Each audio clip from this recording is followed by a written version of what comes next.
فجر کی نماز نہیں پڑھی جاتی, آنکھ صبح کھلتی ہے, بس 2 فرض پڑھ لیتا ہوں. جس دن فجر کی نماز رہ جائے تو اس دن ناشتہ قبول کر دیں, بس پڑھی جائے گی انشاءاللہ. نماز میں گندے خیالات آتے ہیں, نماز ٹوٹ جاتی ہے, اور اگر آئے اس کا حل کیا ہے؟ اور نماز کے دوران ہنسی آ جائے تو دیکھو نماز میں گندے خیالات آتے ہیں پھر نماز ٹوٹ جاتی ہے. دیکھو خیالات آنے پر نہ اللہ کی طرف سے کوئی پابندی ہے نہ گورنمنٹ کی طرف سے کوئی پابندی ہے. خیالات غیر اختیاری چیز ہے, جتنا آ رہا ہے آنے دیں. اس کو زبردستی بھگائیں گے تو یہ جانے کے بجائے اور زیادہ آئیں گے. ان سے نہ گناہ ملتا ہے نہ کوئی نقصان ہوتا ہے. آپ نماز اپنی پوری کر لیں, خیال آ رہے ہیں ان کو آنے دیں, کیونکہ لوگ دماغی پاگل ہو گئے ہیں جنہوں نے ان خیالات کو لفٹ کرائی ہے کہ یہ کیوں آ رہے ہیں. اس سے کوئی گناہ نہیں ملتا. میرے پاس ایک آدمی کو وسوسہ آیا کہ وہ مجھے بات ہے کہہ رہا مجھے طلاق کا وہم ہو گیا ہے, ہر وقت میری زبان سے طلاق نہ نکل جائے. پاگل ہو جاتے ہیں لوگ, کسی کو وہم ہو جاتا ہے میں پتہ نہیں مجھے الٹے الٹے خیالات آ رہے ہیں. خیالات سے کوئی گناہ نہیں ملتا, آنے دو.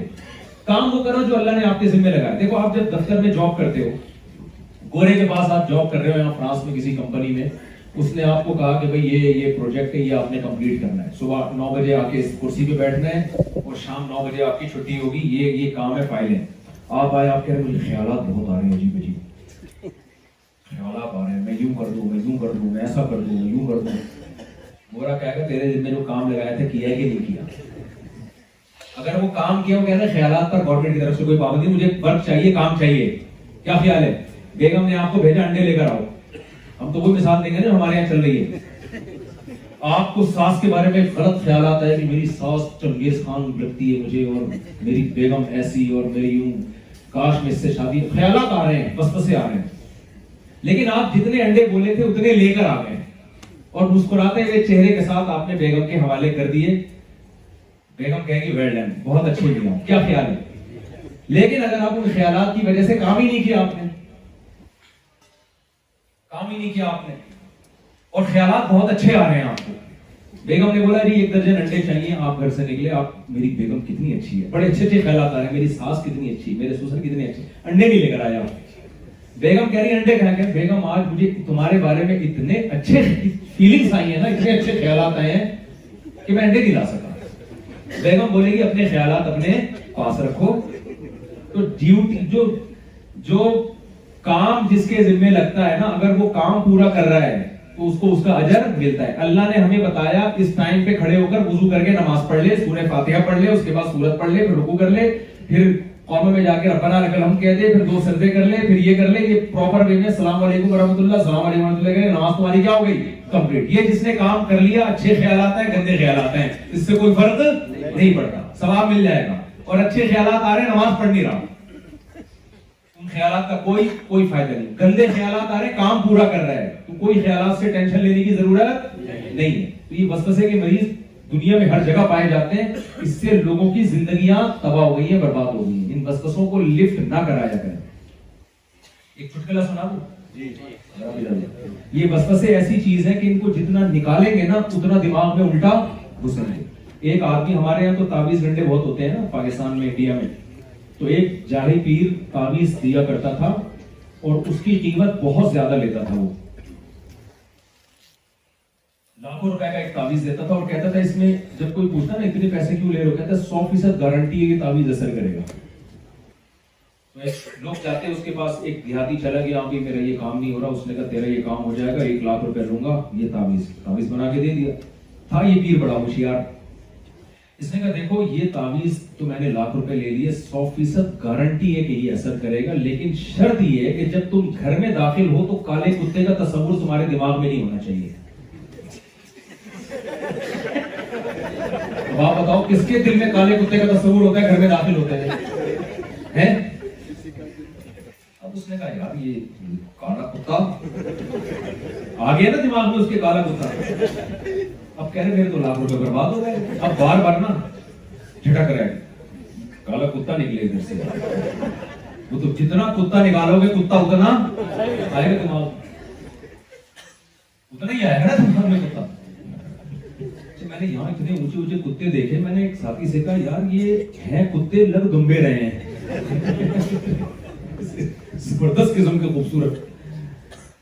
تو اب وہ بار بار کیا ہو رہا ہے, گیٹ پہ جا کے پھر واپس آئے کہ یار یہ کم وقت کالا کتا نکل یوں کر کے دماغ سے نکال. کتے نے بتاؤ نکلنے کے بجائے اور گھسنا تھا نا, تو اور گھسے گا دماغ میں. اس کا حل یہ کہ آ رہا ہے تو آنے دے بھائی. اب یعنی یہ تعویذ کو ویسے بھی تعویذ کے کیا آج کیا ہوتا ہے جو تعویذ کرنے والے کر رہے ہوتے ہیں, لیکن یہ تو ایک بڑی چالاکی سے کام لیا نا اس نے. ڈاکٹر کہتے ہیں یہ پیناڈول کی 2 گولیاں جب اثر کریں گی جب کالا کتا دماغ میں نہیں ہوگا, تو اس کا مطلب اس نے آپ کے دماغ میں ڈال دیا. تو وسوسے کا حل یہ نہیں ہے کہ نکالو اس کو لفٹ نہ کراؤ. آنے دو یار, کتا آتا ہے کچھ نہیں ہوتا, اثر کرنا ہوگا کرے گا, نہیں کرنا ہوگا نہیں کرے گا, وہ آئے گا. تو اسی طرح یہ وسوسے الٹے سیدھے ان کو لفٹ نہ کرائیں. آ رہے ہیں تو آنے دینا, نکالنے کی کوشش کریں, نہ جان بوجھ کر سوچ کر لائیں. ان کا علاج ہی یہی ہے, سمجھتے ہو؟ چلو وضو کی حالت دفعہ میں جو چاہیے آئی ہے نہیں صحیح تھی, پہلی والی مجھے نہیں. چلے وتر نماز میں اگر تیسری رکعت میں سورت پڑھنا بھول جائیں تو کیا وتر ادا ہو جائے گی؟ وتر کی تیسری رکعت میں سورت پڑھنا واجب ہے. اگر بھول گئے تو سجدہ سہو سے نماز ہو جائے گی, جان کر چھوڑ دیا تو نماز دوبارہ پڑھنی پڑے گی. اگر رکوع میں جا کے یاد آیا نا تو کھڑے ہو جائیں, سورت پڑھ کے دوبارہ رکوع کریں, پھر سجدہ سہو بھی کر لیں آخر میں. وضو کی حالت میں جسم پر کوئی نجاست لگ جانے سے وضو دوبارہ کرنا پڑے گا؟ اگر کسی نے وضو کیا اور جسم پہ کوئی گندگی لگ گئی تو اس جگہ کو دھو لے, بس دوبارہ وضو کرنا ضروری نہیں ہے. دوبارہ وضو جبھی ٹوٹے گا جب پیشاب کا قطرہ نکل جائے یا ہوا وغیرہ خارج ہو جائے, اس کے بغیر ناپاکی لگنے سے وضو نہیں ٹوٹتا. کیا جادو کی حالت میں اپنی بیوی کو طلاق دوں یا کیا وہ؟ بھائی یہ جادو بادو کی ٹینشن میں نہ پڑا کرو یار, یہ جادو کے نام پہ بڑے ڈرامے ہو رہے ہیں. اور یہاں انڈیا پاکستان سے یہاں پہ لوگوں نے دوسرے جگہوں پہ ماحول کو بھی خراب کر. کبھی کسی گورے پہ دیکھا آپ نے جن آیا ہوا یہاں پہ؟ اگر آیا ہوا ہوگا تو سمجھ لو محلے میں کوئی انڈیا یا پاکستان کا عامل رہتا ہوگا. سعودی عرب میں بھی کسی پہ جن نہیں آتا. اپنے آپ کو چھوڑو, ان چیزوں سے ہٹاؤ. جادو جن چڑیل بھوت نکالو اپنے آپ کو. لوگ کہتے ہیں نبی پہ بھی تو جادو کا اثر ہوا تھا, تو اللہ نے اس لیے ہونے دیا تھا تاکہ لوگ آپ کو بشر سمجھیں, جادوگر نہ سمجھیں. اتنا آسان ہوتا تو ابو بکر پہ بھی ہونا چاہیے تھا نا, رضی اللہ عنہ پہ, حضرت عمر پہ بھی ہونا چاہیے تھا. اس تو اسلام دشمن قوتیں بہت کوشش کر رہی تھی, ایسا تھوڑی ہے. اگر ایسا ہی ہوتا ہے عمران خان سب سے پہلے نواز شریف پہ جادو کراتا, نواز شریف اس پہ پیپلز پارٹی پہ جادو کراتا. میں نے ایک صاحب سے کہا, میں نے کہا یار یہ اتنا آسانی سے جادو جتنا ہمارے مارکیٹ میں ہو رہا ہے پاکستان میں, تو یہ تو پی ٹی آئی کو چاہیے کہ جے یو آئی پہ کراتے, جے یو آئی کو چاہیے کہ پی ٹی آئی پہ کراتے, پھٹا ہی ختم. تو وہ جواب, دماغ کیسا ہو گیا؟ کہتے ہیں اصل میں ان لوگوں نے حصار کھینچے ہوئے ہیں, پڑھانے والے عاملین بلائے ہوئے ہیں, فضول قسم کی بات. دنیا میں ہٹلر جادو کرتا نا, کیا خیال ہے؟ ہٹلر جنگ لڑتا کیا کرتا؟ وہ جادو کرتا اور اس کے مخالف اس پہ جادو کرتے, شروع میں ہی میچ کا فیصلہ ہو جاتا. تو یہ جادو صرف انڈیا اور پاکستان میں سر چڑھ کے بول رہا ہے کیونکہ وہاں جادو کا علاج کرنے والے بہت لوگ ہیں.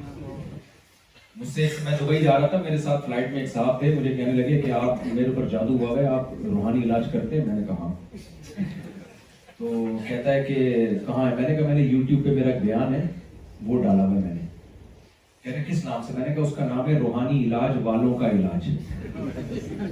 روحانی علاج والوں کا. تو میں روحانی علاج والوں کا علاج کرتا ہوں, سمجھتے ہو؟ ان چکروں میں اپنی صلاحیتوں کو برباد مت کرو. جب کوئی مشکل ہو اسباب بھی اختیار کرو اور اللہ سے دعا. یعقوب علیہ السلام کتنی ٹینشن میں تھے, بچہ چھن گیا, کہیں دیکھا کوئی تعویذ ونڈو میں لگے؟ کہیں دیکھا آپ نے؟ ساری زندگی اللہ سے دعا مانگی, صبر کیا. یہی ہے یونس علیہ السلام مچھلی کے پیٹ میں, تو اللہ سے دعا مانگی کہ لا الہ الا انت سبحانک انی کنت من الظالمین, اللہ غلطی میری تھی, تو ہر عیب سے پاک ہے. یہ دعا تھی. تو ہر مصیبت میں اللہ نے ہمیں کیا سکھائی ہے؟ اللہ سے مانگنا سکھایا. گڑگڑاؤ اللہ کے سامنے, مصیبتوں کا حل اس میں ہے.